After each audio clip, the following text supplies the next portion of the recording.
네, 박정호 한판승부 한판 브리핑 시간 김수민 평론가와 함께하겠습니다. 어서 오십시오. 네, 반갑습니다. 자, 오늘 공식선거운동 이틀째 3명의 후보가 모두 초반부터 대구, 경북 지역을 갔군요. 네, 더불어민주당 이재명 후보는 오전에 경북 구미를 시작으로 해서 대구광역시, 경북 포항을 거쳐 저녁에는 울산광역시로 넘어가서 오늘 유세를 마무리할 예정입니다. 민주당 중앙선대위 조승래 공보단장은 국가주도 산업화 중심지를 방문하는 오늘 일정은 국민통합과 지역균형 발전을 반드시 이뤄내겠다는 강력한 의지라고 설명을 했고요. 국민의힘 김문수 후보도 영남권 집중 유세를 하고 있습니다. 대구, 경북 신공항 건설, 군부대 이전 등으로 지방시대를 열겠다라고 약속을 했고요. 예. 오늘 열린 대구 경북 선대위 출정식에 참석한 김 후보는 공항 이전부터 모든 문제의 진도가 안 나가고 있는 부분에 대해 죄송하다라고 사과하기도 했습니다. 개혁신당 이준석 후보는 대구 달서구 죽전내거리에서 출근길 피켓 유세를 하고 경북대 학생들과의 식사, 의료 현안 간담회, 칠성시장 상인회 간담회, 228 공원 집중 유세 등의 일정을 소화합니다. 예. 자, 일단 국민의힘 김문수 후보 윤 전 대통령 출당 문제에 대한 입장도 밝혔습니다. 네, 오늘 열린 국민의힘 대구시당 경북도당 선거대책위 발대식에 참석한 김문수 후보는 기자들에게 윤 전 대통령 탈당을 요구하는 여론이 높다라는 질문을 받았는데요. 이에 대통령께서 탈당을 하느냐 안 하느냐 하는 것은 본인의 뜻이다. 우리 당이 대통령 보고 탈당해라 또는 뭐 하시려고 하는 거 하지 마라. 이렇게 하는 것은 옳지 않다고 생각한다라고 밝혔습니다. 그러면서 윤석열 전 대통령이 잘못한 점이 있다고 판단해서 탈당하라고 한다면 우리 당 또 책임이 있다라고 덧붙였고요. 예. 또 한동훈 전 당대표가 윤 전 대통령과의 절연을 요구하는 것을 두고는 한 후보를 만나 구체적으로 말씀을 들어보고 거기에 맞춰서 적절하게 하도록 하겠다라고 즉답을 피하는 모습이었습니다. 한동훈 후보를 만나겠다라는 게 김문수 후보 입장이고.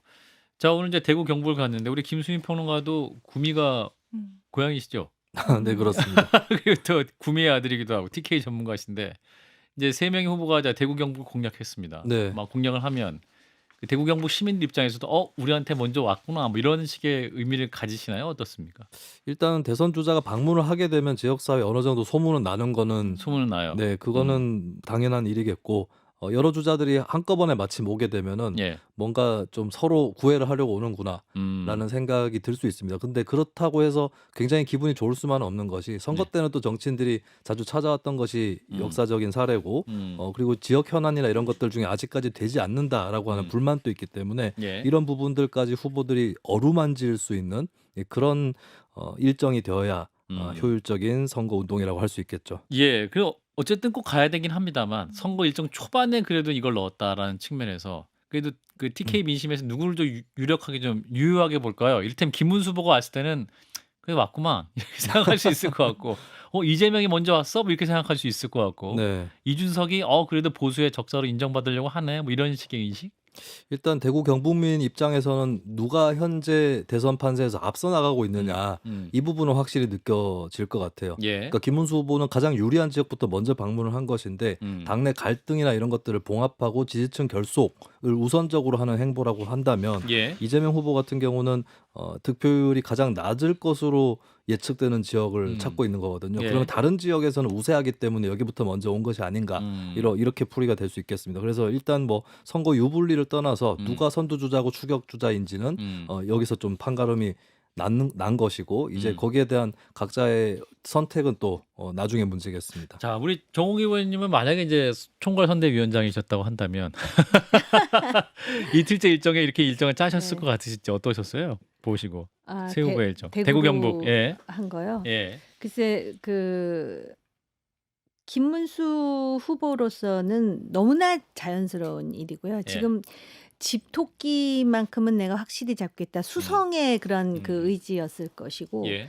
그다음에 이재명 후보로서는 이제 여유와 함께 준비 단계에서 마지막으로 호남을 방문을 했기 때문에 이제 캠페인을 시작하면서 제가 이렇게 영남 지역에 대해서도 제가 태어난 곳이기도 하지만 이렇게 공을 들이고 있습니다라는 거를 아마 보여주고 싶었던 것 같고요. 예. 이준석 후보 같은 경우는 제 개혁신당이지만 제가 보수의 적자죠. 대구산이에요. 예. 대구산. 뭐 이런 그 메시지를 좀 주고 싶어 하지 않았을까 이런 생각이 드네요. 예. 대구 경북이 그리고 지금 아마 이제 탄핵 이후에 치러지는 대선이기 때문에 예. 이 지역에 특히 공을 들이는 것 같아요. 장모 여사님. 제가 만약에 이제 선대위에서 일정을 짠다면 예. 저는 보수의 심장을 여러 차례 그것도 초반에 성의를 보이는 행보로 가는 게 좋겠다고 의견을 낼 것 같아요. 근데 아. 실제로 그렇게 하고 있는 것으로 예. 보이고 예. 말씀드렸다시피 이 대구라고 해서 항상 뭐 묻지도 따지지도 않고 보수 뭐 찍고 이러셨던 유권자분들이 아닙니다. 김부겸을 키워내고 또 민주당의 주자들을 어느 정도 선택을 해주셨던 지역이에요. 이제는 바뀌어야 됩니다. 그러니까 이재명 후보도 이야기하는 거예요. 박정희 전 대통령에 대해서 공이 있다. 산업화를 이끌었고 우리나라의 경제 성장을 가져왔다. 과거에 얽매여서 언제까지 독재대 경제 이러면서 국민들이 이분돼 가지고 싸우는 게 맞느냐. 이젠 벗어나야 된다. 예. DJ의 정책이든 박정희의 정책이든 이게 국민한테 도움이 된다면 나는 다 차용하겠다. 다 채택하겠다. 이 메시지를 계속 내야 되는 거죠. 그게 맞는 방향이고 궁극에는 정치가 해야 될 방향성이 이 메시지에 담겨 있다고 생각해서 전 대단히 긍정적이라고 생각합니다. 그리고 몸은 거기 가 있지만 예. 이제 거기서 어떤 활동을 하느냐가 음. 수도권에 있는 출향민들에게 영향을 아, 아, 주거든요. 그러네요. 네. 예, 또 이게 서울에 있는 그 네. 지역 출신들에게 주는 그렇습니다. 메시지가 또 분명히 될 수 있기 때문에 자 이런 가운데 이제 홍준표 전 대구시장의 지지 모임들이 더불어민주당 이재명 후보에 대한 지지를 공식 선언했죠. 어떤 네. 모임들이었습니까? 홍사모, 홍사랑, 국민통합진홍, 홍준표 캠프 SNS팀 등의 홍준표 지지 조직들이 민주당 이재명 후보에 대한 지지를 선언했습니다. 예. 이들은 오늘 오전 민주당 당사에서 기자회견을 열었는데요. 이념과 사상 진영을 떠나 대한민국 경제 제도약을 위해 이재명 후보를 지지한다라고 밝혔습니다.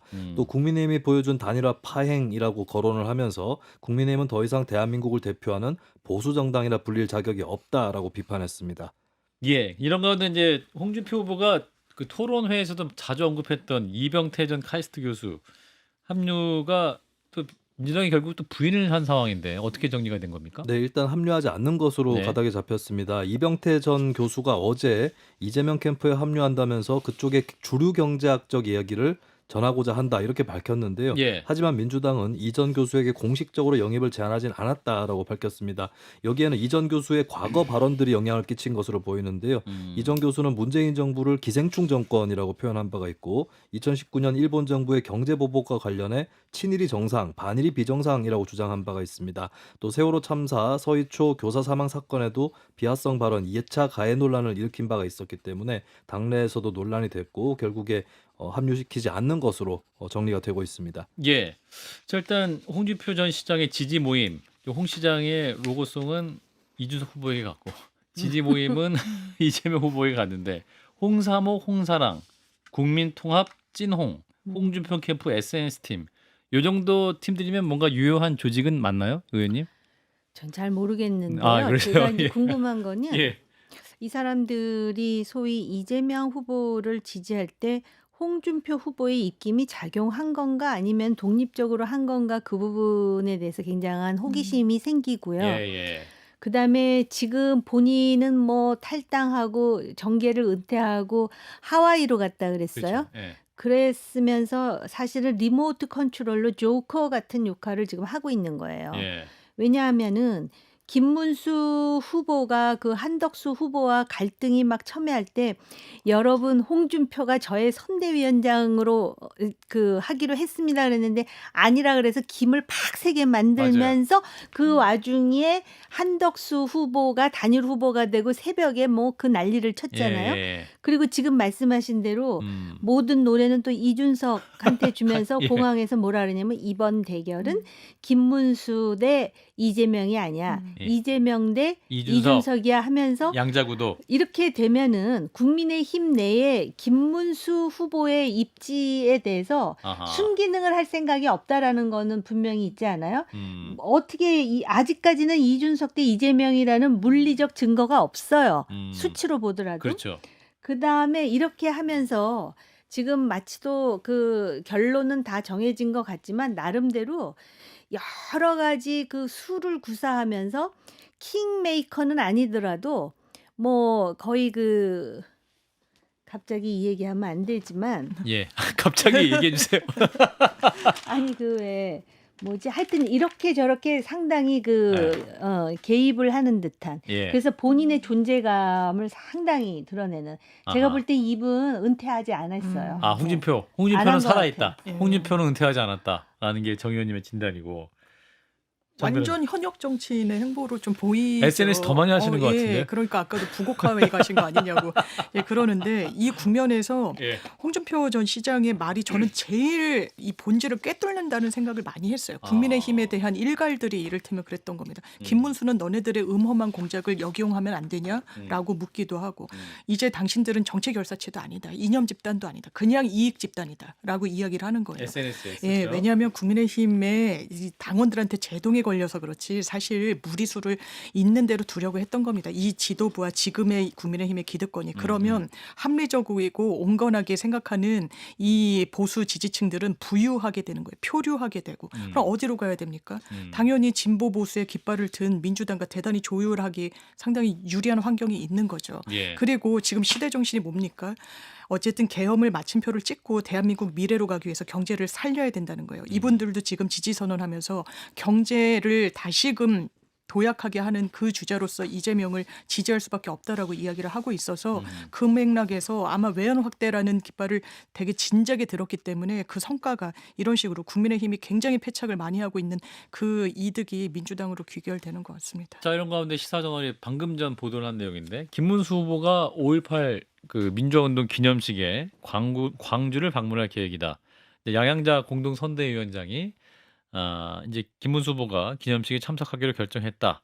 또 김용태 위원장도 무조건 참석하겠다는 입장인데, 자 5.18 광주를 이제 방문한다는 거 어떻게 판단하실까? 진정성 측면할까? 또 선거 효과적인 측면에서 봤을 때, 5.18은 예, 당연히 방문할 거라고 예측을 생각을 하셨습니다. 했고요. 예, 기념식에. 근데 이제 아마 거기서 또 문제 제기하겠죠. 5.18 그 민주 항쟁에 대해서 예, 진정성이 있다면 예, 과연 윤석열 그리고 이제 윤석열 전 대통령의 그 계엄, 계엄이라고 표현 안 하잖아요. 내란에 대해서 예, 왜 당신은 계엄을 반대했다고 하면서도 음, 출당조차도 하지 않고 그러네요. 이렇게 반문하지 예, 않겠습니까? 예. 네, 그런 것이 또 내일 가게 되면 네. 5.18 가게 되면 중요한 이슈가 될 것이다. 예, 말씀대로 대단히 공학적으로 접근해서는 이 5.18에서 또 약간 배척당할 수밖에 저는 없지 않냐. 왜냐하면 김문수 후보는 국가폭력의 트라우마가 그 어느 것보다 강한 광주 시민한테 사실상 사과하지 않았습니다. 대통령 출당이 웬 말이냐고 지금도 얘기하고 있어요. 예, 아주 우파 아스팔트 세력과도 손잡아야 된다라고 얘기하고 아주 의병이라고 치하하고 그러고 있습니다. 극우 움직임을 벗어나고 있지 못해요. 그러면서 어떻게 광주 정신을 입에 담습니까? 진정성이 없는데. 물론 5.18이 민주당의 전유물이 아닙니다. 국민들이 같이 수기해야 되는 그런 주제로 예. 현재 진행형인데 지금 김문수 후보 입에 올릴 자격 있습니까? 저 없다고 생각합니다. 김수민 평론가 어떻게 보십니까? 일단은 또 민주화 투사 이력이 있긴 하기 때문에 뭔가 또 외연 확장의 계기가 될 수도 있지 않겠느냐, 뭐 네. 중요한 모멘텀이 있지 않겠느냐라는 지적도 있을 수 있을 것 같은데. 일단 김문수 후보 측이 꾀하고 있는 외연 확장 책 중에 하나가 5.18은 음, 충분히 될 수 있을 것 같고 예, 또 아울러서 좀 개인적인 부분이긴 하지만 배우자가 호남 출신인 점 이런 것들도 앞으로 선거 국면에서 부각되지 않을까 싶습니다. 그리고 좀 특이한 것이 SNS의 김문수 후보 프로필을 보면은 예, 몇 줄 보면은 전태일 기념사업회 경력이나 아, 노조 경력을 써놔서 아. 어떤 분들은 민주노동당 후보 같다 예, 그런 얘기도 사실 하고 거기에도 있거든요. 큰 문제가 없는 경력이에요, 예, 그래서 사실. 최근에 SNS나 인터넷 흐름을 봐도 지지자들 또 노동운동 경력을 또 부각시키는 전략을 펴고 아, 있더라고요. 그래서 예, 그런 의미에서는 좀 그 외연 확장의 음, 그런 전략을 구사를 하는데, 근데 결국에 가장 중요하게 음, 국민들이 생각할 것은 음, 탄핵에 대한 태도가 그렇죠. 될 것이라서 예, 이것이 워낙 큰 고비라 음, 이것을 뛰어넘지 못하고 다른 것으로 넘어가기는 상당히 어려워 보인다. 이건 분명해 보입니다. 예, 우리 정 의원님 말씀대로 확 뭔가를 어떤 퀀텀 점프를 할 수 있는 순간을 마련할 수 있을지. 자, 김건희 씨 얘기로 넘어갑니다. 이제 검찰 소환 통보를 받았는데요. 불출석 사유서를 냈습니다. 네. 사유서 내용이 선거에 영향을 끼칠 수 있다. 그렇습니다. 김건희 씨 측이 수사팀에 불출석 의견서를 제출을 했는데요. 의견서 내용을 보면 특정 정당의 공천 개입 의혹에 대한 조사가 강행될 경우 추측성 보도가 양산될 우려가 있다면서 선거에 영향을 미칠 수 있다. 이런 이유가 담긴 것으로 알려졌습니다. 수사가 선거에 영향을 미친 거로 수사를 받는 건데 선거에 영향을 미칠 수 있으니까 안 오겠다. 네, 그 논리였고 그리고 다른 사례도 거론을 했는데요. 예. 이재명 후보의 선거법 위반 혐의 파기환송심을 포함한 이 재판들이 모두 연기가 됐다. 그리고 문재인 전 대통령 뇌물 혐의를 수사한 검찰이 대면 조사 없이 기소를 했었다. 이런 점들도 불출석 사유로 언급을 했습니다. 그러면서 이런 사례를 토대로 해서 정치적 상황을 고려해서 수사 일정을 조율해야 한다라고 하는 그런 의견을 담았다라고 알려졌습니다. 예. 자, 그런데 이제 앞서 이제 검찰은 김건희 씨에게 내일 검찰청으로 출석을 하라고 통보를 했었는데 네. 이거 어떻게 봐야 됩니까? 네, 이 통보를 한 쪽은 서울중앙지검 명태균 의혹 전담 수사팀이고요. 최근에 예. 공직선거법 및 정치자금법 위반 혐의로 김건희 씨 쪽을 수사를 해왔습니다. 예. 서울 서초구 검찰청사로 14일 오전에 출석하라라고 그 요구서를 써서 직접 전달을 했고요. 예. 그간 이제 김건희 씨가 2022년 대선에서 명 씨에게 여론조사 결과를 무상으로 받은 점, 그리고 같은 해 지방선거 2024년 총선에서 여러 공천에 개입한 혐의를 수사를 해왔습니다. 그리고 지난 2월부터 이미 소환 의사를 전달을 해왔다고 하고요. 예. 이번에는 일시를 특정해서 처음으로 통보를 한 것인데 14일. 그렇습니다. 예. 그럼에도 일단 김건희 씨 측에서 불응했기 때문에 예. 뭐 향후에 일정을 협의를 해서 다시 잡든지 뭐 체포영장 검토 가능성도 얘기가 됐었는데 그것은 좀 비교적 가능성이 작다 이렇게 또 전해지고 있습니다. 예. 자, 일단 김건희 씨에 대한 검찰이 이제 좀 와라. 검찰청으로 와라. 이렇게 출석을 요구했던 것이고 김건희 씨는 못 간다. 사유서를 냈네요.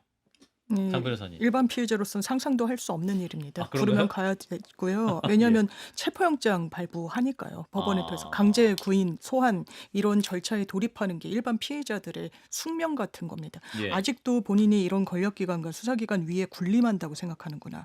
그리고 이게 논리도 맞지 않아요. 이를테면 문재인 전 대통령을 거론하면서 그때도 기소다 이런 이야기가 나왔단 말이에요. 예. 조사조차 하지 않고 열람 등사 신청해서 자료 받아보려고 기다리고 있는데 기소를 하니까 그 사례를 이야기합니다. 그러면 돌려 말하면 본인도 대면 조사 없이 바로 기소부터 하란 소린가요?